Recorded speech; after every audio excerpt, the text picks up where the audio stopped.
महुआ मोइत्रा से किसने पूछे गंदे सवाल, तमतमाते हुए क्यों भड़की महुआ मोइत्रा। दोस्तों, मेरा नाम है कुमकुम बिनवाल। पैसे लेकर संसद में सवाल पूछने के आरोप में आज एथिक्स कमेटी के सामने महुआ मोइत्रा को पेश होना था। पूरे देश में कुछ इस तरह से महुआ मोइत्रा अपने महंगे महंगे बैग्स और लग्जरी आइटम्स लेकर एथिक्स कमेटी के पास सुबह 10:30 बजे के आसपास पहुंची पूछताछ के लिए।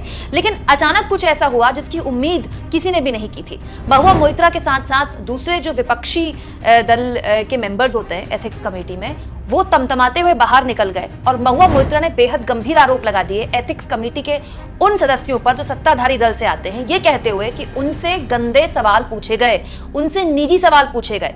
जो बाकी विपक्ष के सांसद थे, दानिश अली सहित दूसरे सांसद, उन्होंने भी यही आरोप लगाए कि एक महिला से बेहद निजी सवाल पूछे गए। ऐसे सवाल पूछे जा रहे थे एथिक्स कमेटी में महुआ मोइत्रा से, जिनका इस मामले में से कोई लेना देना नहीं था। दोस्तों, महुआ मोइत्रा का खुद आरोप है कि उनसे कुछ इस तरह के गंदे सवाल पूछे गए कि वो रात में किससे बात करती हैं, कितनी देर बात करती हैं।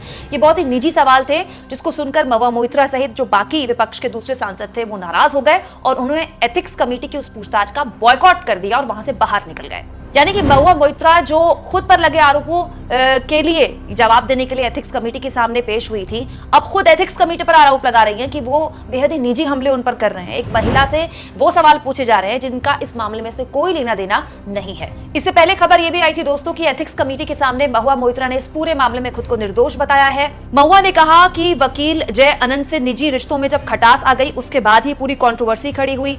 महुआ के मामले में गृह मंत्रालय, आईटी और विदेश मंत्रालय ने एथिक्स कमेटी को रिपोर्ट सौंपी है और उसी रिपोर्ट के आधार पर महुआ मोइत्रा से अब सवाल पूछे जा रहे थे, जिनका बॉयकॉट करते हुए, तमतमाते हुए, नाराज होते हुए कुछ इस तरह से महुआ निकल गई है, कहते हुए कि उनसे निजी सवाल पूछे जा रहे हैं। उनसे पूछा जा रहा है कि वो रात में किससे बात करती है। आप इस मुद्दे पर क्या सोचते हैं दोस्तों, कमेंट बॉक्स में जरूर लिखें और जितना हो सके चैनल को शेयर करें, सब्सक्राइब करें और थैंक्स और ज्वाइन के ऑप्शन से अगर आप चाहें तो कुछ आर्थिक मदद भी चैनल की कर सकते हैं।